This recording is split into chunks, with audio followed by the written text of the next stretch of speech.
ইহুদি ধর্মমতে ইসরায়েলিদের সার্বভৌম জাতি হিসেবে পূর্ণ মুক্তি দিতে তাদের একজন মসীহ আসবেন। আর এই মসীহের আবির্ভাবের প্রধান শর্ত হলো তিনটি। প্রথম শর্ত, সারা পৃথিবীতে বিক্ষিপ্তভাবে ছড়িয়ে ছিটিয়ে থাকা ইহুদিদের ইসরায়েলে জড়ো হতে হবে। দ্বিতীয় শর্ত হলো একটি ইহুদি রাষ্ট্র প্রতিষ্ঠা করতে হবে। এবং তৃতীয় শর্ত হলো সোলাইমানি মন্দির আগে যেখানে ছিল ঠিক সেখানেই তা পুনঃপ্রতিষ্ঠা করতে হবে। ইহুদিরা বিশ্বাস করে দ্বিতীয় বিশ্বযুদ্ধের পরপরই তারা প্রথম দুটি শর্ত পূরণ করতে পেরেছে। বাকি আছে তৃতীয় শর্ত। সেই শর্ত পূরণ করতে হলে আল আকসা মসজিদ ভাঙতে হবে আর সেখানেই সোলাইমানি মন্দির বা থার্ড টেম্পল গড়তে হবে। এরপরই আবির্ভাব হবে ইহুদিদের মুক্তিদাতা সেই মসীহের, যে কিনা সমস্ত পৃথিবীর একক নিয়ন্ত্রণ নেবে। অত্যাচারী ও দখলদার ইহুদি জাতির ত্রাণকর্তা বা তাদের সেই মসীহই হচ্ছে দাজ্জাল। 1967 সালের 7 জুন আরব ইসরায়েল যুদ্ধ চলছে। জেরুজালেম দখল করার পরে হলিউড মুভি স্টাইলে হেলিকপ্টার থেকে প্যারাশুটে ভর করে ইসরায়েলি সেনারা একের পর এক নামতে থাকে আল আকসা মসজিদ কম্পাউন্ডে। আর অবাক বিস্ময় নিয়ে হেঁটে হেঁটে দেখতে থাকে মসজিদের ভেতর বাহির চারপাশ। ইসরায়েলি ইহুদি হিসাবে আল আকসা কম্পাউন্ডের মধ্যে এভাবে অস্ত্র হাতে তারা ঘুরে বেড়াতে পারছে, এটা যেন নিজেদের কাছেই বিশ্বাস হচ্ছিল না। পুরো বিষয়টি তাদের কাছে স্বপ্নের মতো মনে হচ্ছে তখন। এ সময় ইসরায়েলি সেনাবাহিনীর প্রধান ধর্মযাজক ইহুদিরা যাকে রাবাই ডাকে, শলোমো গোরেন নামের সেই রাবাই আইডিএফ এর কমান্ডার জেনারেল উজি নার্কিসের কাছে এলেন। রাবাই গোরেন জেনারেল নার্কিসকে বললেন উমরের মসজিদকে। দর্শক, এখানে বলে রাখি, আল আকসা কম্পাউন্ডের সোনালী গম্বুজওয়ালা মসজিদ, যেটিকে আরবরা বলে কুব্বাতুস সাখরা আর ইসরায়েলিরা ও পশ্চিমারা বলে ডোম অব দ্য রক। কুব্বাতুস সাখরা ও ডোম অব দ্য রক উভয়ের অর্থ শিলাপাথরের গম্বুজ। বর্তমান কাঠামোটি ইসলামের দ্বিতীয় খলিফা হযরত উমর রাদিয়াল্লাহু তাআলা আনহু এর জেরুজালেম জয়ের পর নির্মিত হয়েছিল। এজন্যই সেদিন রাবাইয়ের মুখে উচ্চারিত হয়েছিল, উমরের মসজিদকে 100 কেজির বিস্ফোরক দিয়ে পুড়িয়ে দেওয়ার এখনই মোক্ষম সময়, এখনই আমরা এই কাজ শেষ করতে চাই। জেনারেল নার্কিস তাকে ধমক দিলেন, রাবাই চুপ করুন। সামরিক কমান্ডারের ধমকে রাবাই গোরেনের চুপসে যাওয়ার কথা ছিল, কিন্তু তিনি তা গেলেন না। জেনারেল নার্কিসকে পিড়াপিড়ির সুরে বলতে লাগলেন, আজকের এই মুহূর্তের যে বিশাল অর্থ তা আপনি ধরতে পারছেন না। এটি আমাদের কাছে এক বিশাল সুযোগ, এটি এখনই আমরা কাজে লাগাতে পারি, এই মুহূর্তেই পারি। আজ থেকে কালকে গড়ালেই এটি আমাদের জন্য অসম্ভব হয়ে পড়বে। এবার জেনারেল নার্কিস ভারিক্কি গলায় বললেন, রাবাই, আপনি যদি চুপ না করেন তাহলে আমি আপনাকে এখনই এখান থেকে সোজা জেলে পাঠিয়ে দেব। এবার গোরেন চুপ হয়ে গেলেন, তার মুখ কালো হয়ে গেল। 1967 সালের 6 দিন ব্যাপী আরব ইসরায়েল যুদ্ধের সময়কার এই বর্ণনা ঠিক এইভাবে পাওয়া যাবে আমেরিকান বংশোদ্ভূত ইসরায়েলি সাংবাদিক ও লেখক গেরশম গোরেনবার্গের লেখা end of the days, fundamentalism and the struggle for the temple Mount বইয়ে। লেখক গেরশম গোরেনবার্গের বর্ণনায় রাবাই তখন মাথা নিচু করে চলে যায়। এর 3 দিন পর 10 জুন ইসরায়েলের তৎকালীন প্রতিরক্ষা মন্ত্রী মোশে দায়ান হারাম আল শরীফের মুসলিম কর্তৃপক্ষের সঙ্গে দেখা করলেন। মোশে দায়ান জুতা খুলে আল আকসা মসজিদের কার্পেটে বসে মসজিদের খাদেমদের সঙ্গে বৈঠক করে বললেন, এখন থেকে ইসরায়েল কর্তৃপক্ষ এই মসজিদের নিরাপত্তার দায়িত্বে থাকবে। মসজিদ কম্পাউন্ডের ভেতরের দিকটার নিয়ন্ত্রণে থাকবে জর্ডান সরকারের পরিচালিত একটি ইসলামিক ওয়াকফ প্রতিষ্ঠান। চুক্তিতে বলা হলো, এখন থেকে ইহুদিরা মসজিদ চত্বরে ঢুকতে পারবেন, কিন্তু তারা এটিকে প্রার্থনার জায়গা বানাতে পারবে না। আল আকসা কর্তৃপক্ষের সঙ্গে ইসরায়েলের করা ওই চুক্তিতে বলা ছিল, শুক্রবার জুমার দিন মুসলিমরা ছাড়া অন্য কোনো ধর্মাবলম্বী কম্পাউন্ডে ঢুকতে পারবে না। রমজান মাস এবং ইসলামের পবিত্র দিন হিসেবে বিবেচিত অন্যান্য দিনেও অমুসলিমেরা সেখানে ঢুকতে পারবে না। তবে আল আকসার পশ্চিম দেয়াল বা ওয়েস্টার্ন ওয়ালের নিচের দিকটাই ইহুদিরা সবসময় প্রার্থনা করতে পারবে। সেই থেকে বহু বছর সেভাবে চলে আসলেও আল আকসা থেকে জায়ানবাদী ইহুদিরা এক মুহূর্তের জন্য দৃষ্টি ফেরায়নি। গত এক দশকে আইন ভেঙে আল আকসা কম্পাউন্ডে প্রায় প্রতিদিন ইসরায়েলেরা ঢুকেছে এবং সেখানে দাঁড়িয়ে প্রার্থনাও করেছে। কিন্তু আল আকসাকে এখনই দখল করতে হবে, এ ধরনের মরিয়া ভাব তাদের মধ্যে আগে কখনোই দেখা যায়নি যতটা এখন দেখা যাচ্ছে। অতি অদ্ভুত বিষয়, 1967 সালে ইসরায়েল জেরুজালেম দখল করে নেওয়ার পর থেকে কয়েক দশক ধরে আল আকসা মসজিদের নিচে সুড়ঙ্গ কাটার কাজ চালাচ্ছে।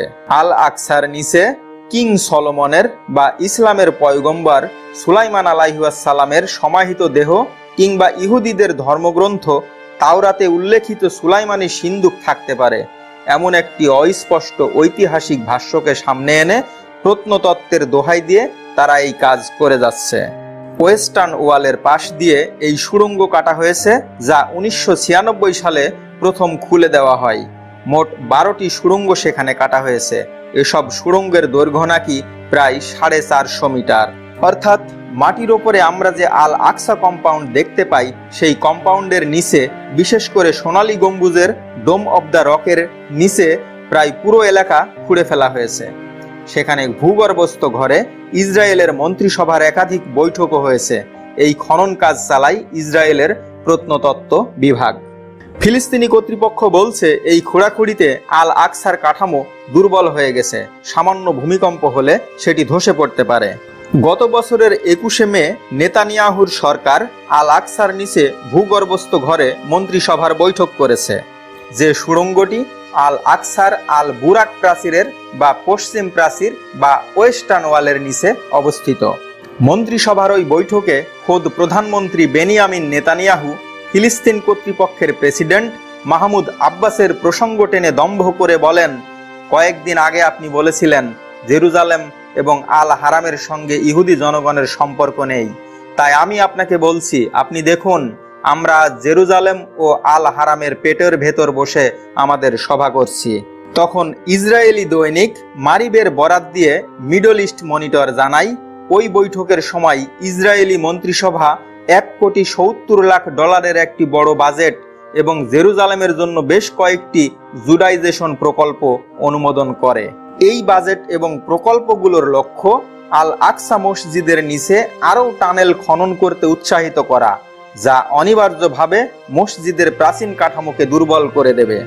সুড়ঙ্গ কাটার বিষয়ে তখন হামাসের মুখপাত্র হাজেম কাশেম বলেছিলেন, এটি পবিত্র শহর জেরুজালেমের বিরুদ্ধে ইসরায়েলি দখলদারির দ্বারা পরিচালিত ধর্মীয় যুদ্ধের একটি বিপজ্জনক উস্কানি। নেতানিয়াহু যেদিন আল আকসার নিচে ভূগর্ভস্থ চেম্বারে মন্ত্রিসভার সদস্যদের নিয়ে বৈঠক করছিলেন, ওই দিনই আল জাজিরা তাদের ইনসাইড স্টোরি সিরিজের মধ্যে হোয়াটস ড্রাইভিং ইসরায়েলি এক্সক্যাভেশনস আন্ডার আল আকসা মস্ক শিরোনামে 28 মিনিটের একটি প্রামাণ্যচিত্র প্রকাশ করে। এই প্রামাণ্যচিত্রে সুড়ঙ্গ খনন থেকে শুরু করে ইসরায়েলের এ সংক্রান্ত নানা দিক দেখানো হয়, যেখানে এক ধর্মীয় ও রাজনৈতিক প্রভাব নিয়ে গবেষকদের বিশদ আলোচনা উপস্থাপন করা হয়। পরদিন 23শে মে Arab News Palestinians outraged as Israel holds cabinet meeting in tunnels dug under Al Aqsa শিরোনামে একটি সংবাদ প্রকাশ করে। তাতে বলা হয়েছে, আল আকসা মসজিদের নিচে খনন করা সুড়ঙ্গের ভেতরে ইসরায়েলি সরকার সাপ্তাহিক মন্ত্রিসভার বৈঠক করার পদক্ষেপে ফিলিস্তিনিরা ক্ষুব্ধ। ফিলিস্তিনিদের প্রধানমন্ত্রী মোহাম্মদ সাতায়ে ওই দিন ইসরায়েলি খনন কাজ তদন্তের জন্য আবারও ইউনেস্কোকে ঘটনাটি নথিভুক্ত করতে আহ্বান জানান। এরপর গত 7ই অক্টোবরে হামাস ইসরায়েলি ভূখণ্ডে নজিরবিহীন হামলা চালানোর পরে বিশ্ববাসীর মনে বারবার যে প্রশ্ন ঘুরছে তা হলো, কেন গাজা থেকে হামাস কোনো ধরনের উস্কানি ছাড়াই ইসরায়েলে ঢুকে হামলা চালিয়ে 1000-এর বেশি বেসামরিক ইসরায়েলি নাগরিককে হত্যা করলো? আর কেনই বা তখন থেকে এ পর্যন্ত ইসরায়েল গাজায় স্মরণকালের ইতিহাসের নৃশংসতম গণহত্যা চালিয়ে যাচ্ছে? এরই মধ্যে গাজায় 23 লাখ ফিলিস্তিনির মধ্যে 33,000 জনকে হত্যা করা হয়েছে। চিরতরে পঙ্গু হয়েছে কয়েক লাখ মানুষ। গাজা শাসন করছে যে হামাস, তার সামরিক শাখার প্রধান ইসমাইল হানিয়ার 3 ছেলে ও কয়েকজন নাতিকে ঈদের দিন হত্যা করেছে ইসরায়েল। যেখানে খাবারের অভাবে এখনো না খেয়ে নিরপরাধ শিশুরা মারা যাচ্ছে, তারপরও ইসরায়েলের মধ্যে হামলা থামানোর কোনো লক্ষণ দেখা যাচ্ছে না। হামাসের 7ই অক্টোবরের হামলা এবং ইসরায়েলের এই নৃশংস পাল্টা হামলা ও গণহত্যার পেছনের কারণ হিসেবে যতগুলো ইস্যু ঘুরে ফিরে আলোচনায় আসছে, সেগুলোর মধ্যে এখন একেবারে সামনের সারিতে আছে সেই টেম্পল মাউন্ট বা হারাম আল শরীফ বা ডোম অব দ্য রক বা আল আকসা কম্পাউন্ড। আলোচনায় আসছে লাল গরু বলি দেওয়া এবং এর মধ্য দিয়ে আল আকসা মসজিদের স্থলে ইসরায়েলিদের উপাসনালয় থার্ড টেম্পল নির্মাণের প্রসঙ্গ। আলোচনায় আসছে কার্স অফ 8 ডেকেড শীর্ষক একটি টার্ম। 80 বছরের বেশি কোনো ইহুদি রাষ্ট্র টেকে না। এই তত্ত্ব অনুযায়ী 2028 সাল নাগাদ ইসরায়েল ভেঙে পড়তে পারে, এমন সব প্রসঙ্গও। 7ই অক্টোবরের পর গাজায় শুরু হওয়া ইসরায়েলের হামলার 100তম দিনে হামাসের কাশেম ব্রিগেডের মুখপাত্র আবু ওবায়দা বলেছেন, ইসরায়েল ফিলিস্তিনিদের অনুভূতির বিরুদ্ধে আগ্রাসন চালাতে পরিকল্পিতভাবে ধর্মীয় মিথ অনুযায়ী লাল গরু বলি দেওয়ার ঘৃণাজনক চক্রান্ত করছে। এটি ঠেকিয়ে দিতেই হামাস 7ই অক্টোবর হামলা চালিয়েছে।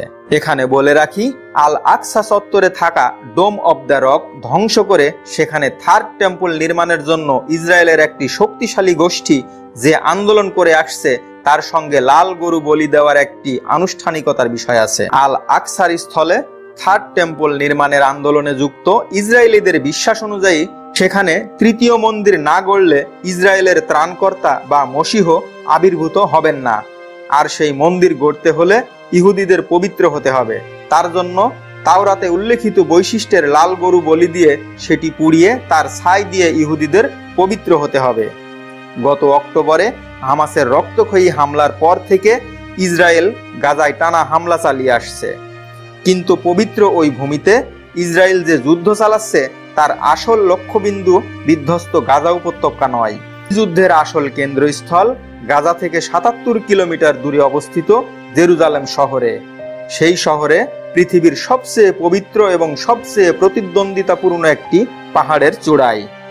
সম্প্রতি টেম্পল মাউন্টে আসা একজন ইহুদি যাজক নিউজ উইক নামের এক পত্রিকাকে বলেছেন, আমাদের যে সেনারা গাজায় লড়াই চালাচ্ছে তারা মূলত টেম্পল মাউন্টে থার্ড টেম্পল বা তৃতীয় সুলাইমানি মন্দির নির্মাণের জন্যই লড়াই চালাচ্ছে।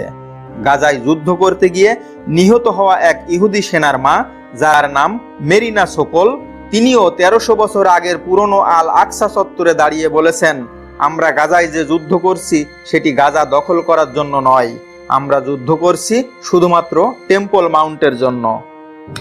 নিউজ উইকের প্রতিবেদনে বলা হয়েছে, ইসরায়েল রাষ্ট্রটিকে ধ্বংস করে সেখানে ইসলামী শাসন কায়েম করার জন্য যে হামাস নেতারা চেষ্টা করছেন, তাদেরও মূল প্রেরণা ও উদ্দীপনার একটি বড় প্রতীক হলো এই আল আকসা। হামাসের মুখপাত্র বাসেম নাইম নিউজ উইক পত্রিকাকে বলেছেন, এবারে যে প্রতিরোধ যুদ্ধ চলছে তা শুধুমাত্র আল আকসাকে দখলদারি থেকে বাঁচানোর চেষ্টা হিসেবেই চলছে। তিনি বলেছেন, এটা গাজা কিংবা পশ্চিম তীর রক্ষার কোনো আন্দোলন নয়, এটি আল আকসাকে ধ্বংসের হাত থেকে বাঁচানোর আন্দোলন।